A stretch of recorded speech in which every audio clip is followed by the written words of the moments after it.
Hello everyone, the topic that we are going to discuss today is GE Mackenzie's stoplight method or the General Electric's and Mackenzie stoplight method. It is an upgraded version of BCG matrix. BCG matrix I have already discussed in previous lecture, in previous video. You can go and study BCG matrix first before you go on with Mackenzie's stoplight method, so that you understand clearly how stoplight method is an upgraded version of BCG matrix. So let's start with the concept of stoplight method. So the concept remains the same, on the same lines of BCG matrix. That is, the concept is that if an organization has more than one strategic business unit or product line, then how we should manage these strategic business units and product lines. That is the concept, that is the main line on which the stoplight method has been made. That is, if an organization have more than one strategic business unit or a product line, then which product line is doing good or which product line is doing bad, or which strategic business unit does good or which strategic business unit is doing bad. On the basis of their performance, should we invest where should we invest our resources on, and where should we withdraw our resources from? It has to be determined by the stoplight method. So it basically is that where to invest the valuable resources, the valuable funds of the organization, and where the organization funds or resources should be withdrawn from. So any strategic business unit or product line which is giving benefits to the organization would obviously want to invest more on those SBUs or product lines. But if they are not giving any benefits, or if they are not giving any gains to the organization, the organization will withdraw from those strategic business units or product lines. So that remains the basic concept of the stoplight method. Now let's study it in detail. GE Mackenzie is a 9-box matrix. The BCG matrix was a only 4-box matrix. Okay, is a strategic tool that offers systematic approach for multi-business corporations to prioritize its investment among the business units. So to prioritize its investment among the business units means that where they should focus more investments and where they should not focus more investments. That is, if there are SBUs and or product lines, so which SBU they should focus more investment on, or which product line they should focus more investment on, and which SBU they should not at all invest in, or which product line they should not at all invest in, or they should not at all go further with that product line. That is the concept of stoplight method. Okay, resources are scarce and opportunities are many. So there are scarce resources, that is scarcity of funds is there with every organization. So there are scarce resources, scarce funds, and the opportunities are many. So the organization has to determine which opportunity is going to benefit the organization and which opportunity they shall pass. Okay, so they should only invest in those opportunities, in those strategic business units or in those product lines where the opportunities will lead to gains, and not in those strategic business units or product lines where the opportunities is not going to lead to any benefit for the organization. Okay, so Mackenzie is a framework, GE Mackenzie is a framework that evaluates business portfolio of, that is group of SBUs are there. That is, there are a lot of SBUs in the organization and there are a lot of product lines in the organization. Portfolio of SBUs and portfolios of product lines has to be evaluated. Provides further strategic implications and helps to prioritize the investment needed for each business unit. So how much investment is needed by each strategic business unit has to be determined, and it also has to be determined should the investment be made or not made according to various factors. Okay, what are those factors? We are going to learn further in the during the video.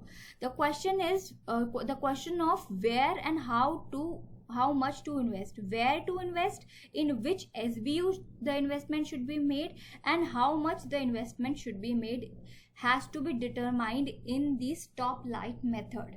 Okay, why is it different from BCG matrix? Is because BCG matrix was a more gave a more general view of how the SBUs or the product lines were doing.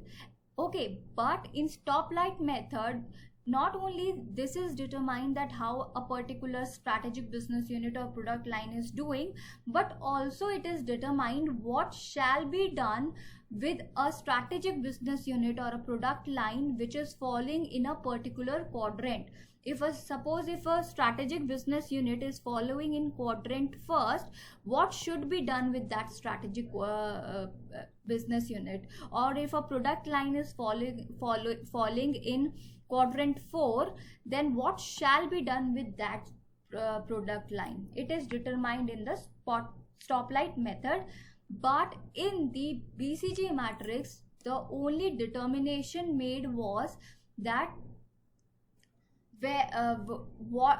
which SBU is doing how, or which product line is doing how.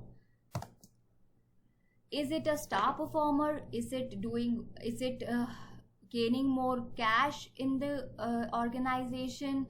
Is it not doing at all anything for the organization? That was determined in a BCG matrix. But here we also determine if a SBU is lying in a particular quadrant, what has to be done with that SBU. Should we invest more in that SBU? Should we not invest more in that SBU? Should we grow that SBU? Should we divest from that SBU? That also is determined in stoplight method. Okay, why is it called stoplight method? We'll discuss later. So this tool solved the problem by comparing the business units and assigning them to the groups that are worth investing in, or the groups that should be harvested or divested. So groups are divided that the SBUs or the product lines were part of the groups that were worth investing in and part of the groups that were divested. That is, some SBUs may be doing well, so these SBUs were in the group worth investing in, and some SBUs may be doing bad and may not be leading to any benefit to the organization. These SBUs were divested. That is, these SBUs may be liquidified. Let's move further. So there are two main factors on which we are going to base our stoplight method. These variables are first, industry attractiveness, and second, strength of business unit or strength of the product. What are the strength of the SBUs or the product? Okay, so business industry attractiveness, there in BCG matrix we took two variables, that is the relative market share and the growth rate. Right, so the relative market share here, why it is a refined version of BCG matrix is because the relative market share here becomes a part of strength of the business and not the only factor. Okay, it is a part of the strength of the business. There are other factors also included in the strength of the business other than relative market share. In BCG matrix, we were only focusing on the relative market share, and on the other hand, the growth rate is a part of the market growth rate is a part of industry attractiveness and not the only factor. In BCG matrix, the market growth rate was the only factor we were considering to determine if an SBU is doing good or bad. So here, this is a upgraded or a refined version of BCG matrix. Why? Because here we are not just taking the relative market share or the market growth rate, we are taking various other factors also to determine if the SBU or the product lies in the good quadrant or in the bad quadrants. Okay, so that's why it is a upgraded version of BCG matrix. That is, relative market share is a part of strength and not the only thing that determines an SBU to be a good or bad thing in the organization. Same, the market growth rate is a part of industrial attractiveness and not the only factor on which we are determining the worth of an SBU or a product line. Okay, so these are the main factors, the main variables on which we will plot our stoplight matrix. Okay, so let's study what is industry attractiveness. Industry attractiveness indicates how hard or easy it will be for a company to compete in the market and earn profits. So how hard is it going to be there in the competing in the market, or how easy it is going to be? If it is very easy to gain customers, if it is very easy to compete in the market, then the industrial attractiveness increases. Okay, that is, the industry is attractive. Suppose let's take an example. Suppose you are entering a industry in which you are selling markers. Okay, so if it is very easy for you to sell the markers in the industry of markers you are entering, if it is easier to sell markers, that means that industry is attractive. If it is if markers are giving you profit, that means the industry is attractive. Suppose you are entering an industry where you are selling remote industries. Okay, so if it is very difficult for you to enter, or if you to sell remotes, that is, the industry, suppose the market is the market is already saturated, or it is very difficult to take entry in that industry, or it is the prices are very sticky, then the industry becomes unattractive. The more profitable the industry is, the more attractive it becomes. Obviously, if the industry will gain you more profits, then it will be an attractive industry. If it is not able to give you as much profit, or if you are facing difficulty in selling your product in that industry, then it is not as attractive a industry. Okay, so what are the factors affecting industrial attractiveness? First, long run growth rate. If the growth rate is good, that is, if you see future potential in that industry, then the industry becomes attractive. Market size, if the number of potential customers are high, then the industry becomes attractive. That means you can sell your products to a large number of customers.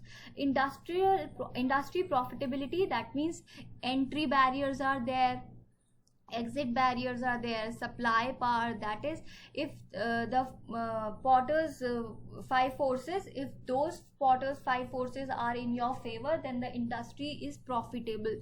For example, there is supplier power, that is, you can get the supply easily easily, that is, the raw material you can source easily at low cost. That means that industry is favorable or attractive for you. Product life cycle changes. If the product life cycle changes are very slow, that means the industry is attractive. That means your product does not become redundant very soon. Okay, changes in demand. If the changes in demand are not quite frequent, then the industry is attractive. Trend of prices. If the prices tend to remain, if the prices tend to be on the higher side or non-elastic, then the industry becomes attractive. Okay, macro environment. If the macro environment, like political environment, economic environment, social, technological, environmental and legal forces are in the favor of the industry, then the industry becomes attractive. Seasonality. If the industry is not very based on seasons, then the industry becomes attractive. That means the industry entering that industry and being able to work in that industry is an attractive option for a particular product or particular strategic business unit. Okay, availability of labor. If there is easy availability of labor, then the industry becomes attractive. Market segmentation. That means if the market is segmented in a way that you can easily identify your target customers, then the industry becomes attractive. Okay, these are the factors affecting industrial attractiveness. Industrial attractiveness is how easy it is to work in an industry. Okay, how easy it is for how profitable or how easy it is to be competing in that industry. If it is profitable, if you are profitably competing in an industry, the industry becomes attractive. Okay, and if you are not making as much profits or you are facing a lot of difficulties when you are working in a particular industry, then that industry becomes unattractive for the organization. So it is very important that the strategic business unit or a product line falls in an industry where making profit and functioning is easy. Okay, so let's study the next variable, that is competitive strength of a business unit or a product line. That is how strong the business unit or how strong the product line is as compared to its rivals. Okay, so along the x-axis we study the competitive strength of the business unit in terms of the competition. That is how strong the product or the strategic business unit is in comparison to your competitors. Okay, so these are the following factors that will lead to competitive strength. That is total market share. If your total market share is larger than the competitor, you are in a competitive advantage over the competitors. Okay, the market share growth. If your market share is growing, that is it is in a upward movement in the graph, then as compared to the competitors, then you have a competitive advantage. Your brand strength, how much your brand is pursued, is also a competitive advantage.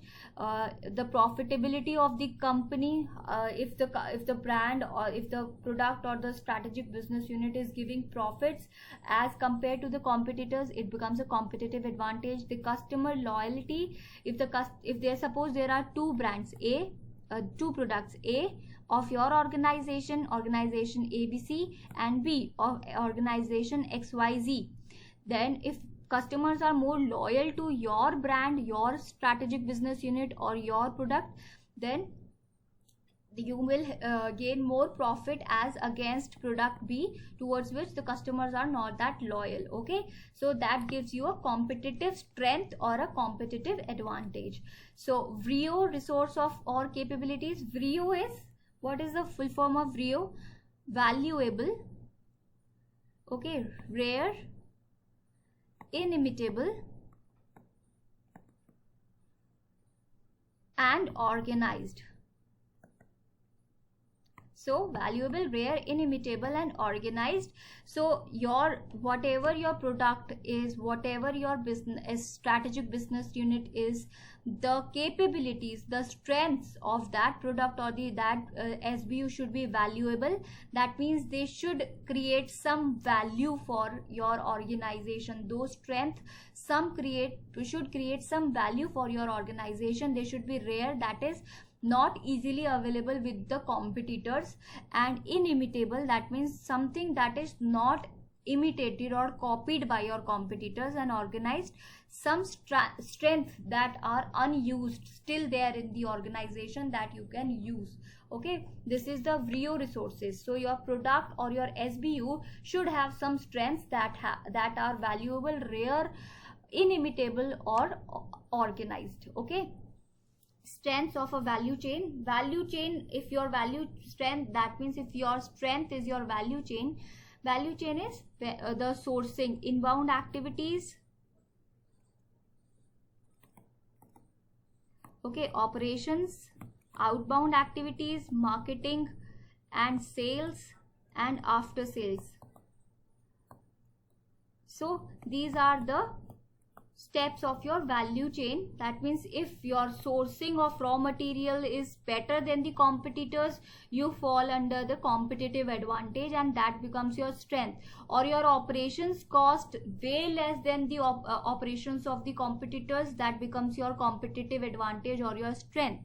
Okay, suppose your marketing skills are so good that your competitors cannot match those marketing skills, that becomes your competitive strength. Okay, so level of production, level of product differentiation, if your product differentiation is better than the competitors, that becomes your competitive strength. Production flexibility, that means your production is more flexible, more adaptable towards the trends, then it becomes your competitive strength. So these are the two factors that determine, two variables on which we are going to plot a stoplight method, the stoplight matrix. Okay, so let's now discuss. We have understood what is the industry attractiveness.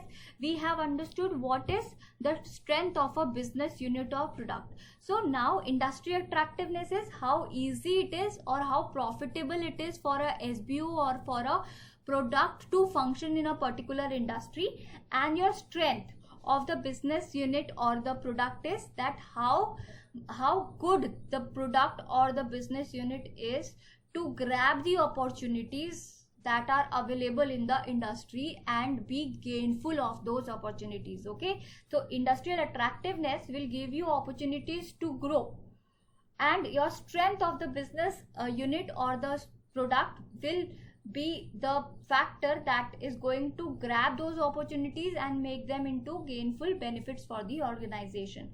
So let's discuss various quadrants of the stoplight method now. See, it is going to be like this: the highest, average and low. High, strength is high, average and low. Same, high attractiveness, average attractiveness and low attractiveness. It is going to be like this. Okay, so let's first discuss if the industry attractiveness is high and the strength of the business unit is high, then what will happen?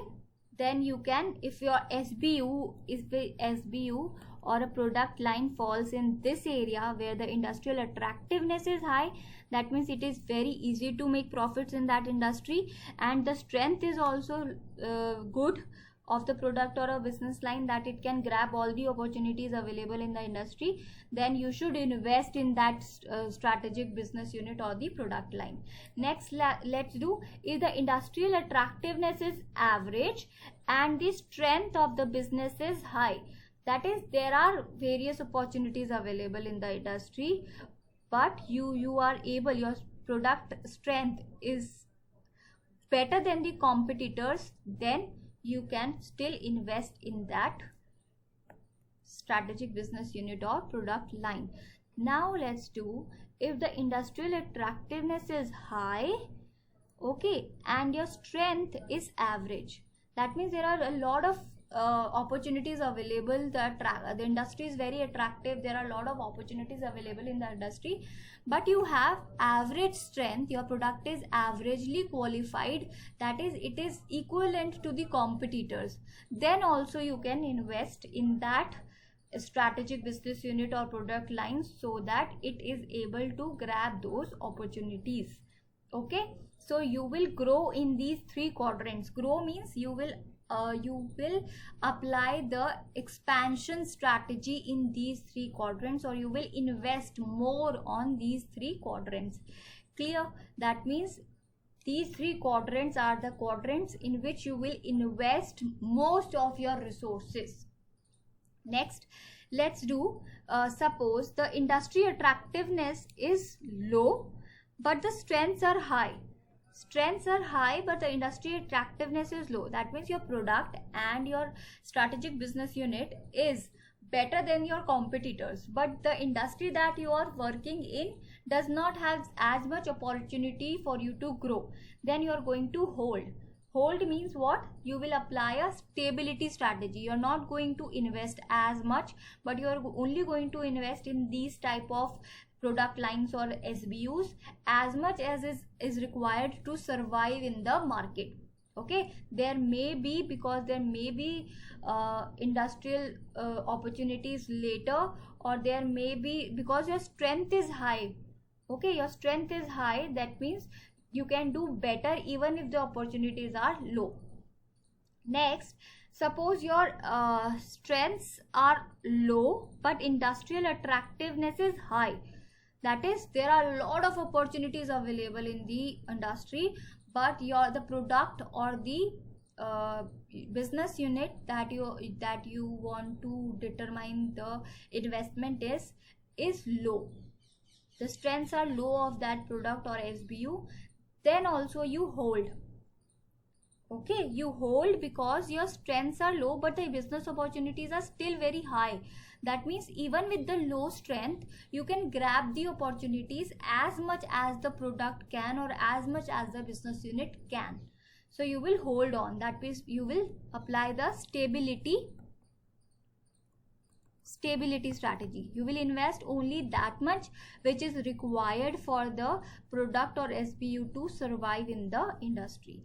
Next is, if the industrial attractiveness is average and your business unit or product strength is also average, then also you will hold. That means you will apply a stability strategy, because neither are the opportunities so much, nor is your product or business unit strength so much that you can grow that product or grow that business units. Okay, so you will stay here.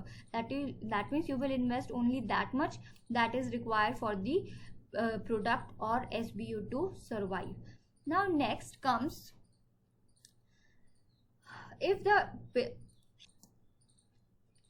next thing is, if the industrial attractiveness is low and your strength is average. So if the industrial attractiveness is low and your strength is average, that means there are no opportunities and your strengths are also average. That means you are going to harvest here. So if your industrial attractiveness is low and your strengths are also low, that means you cannot do anything about that SBU or the neither can you do anything about the industry, nor can you do anything about your SBU or your product. So you are going to harvest. Harvest means what? You are going to plow back.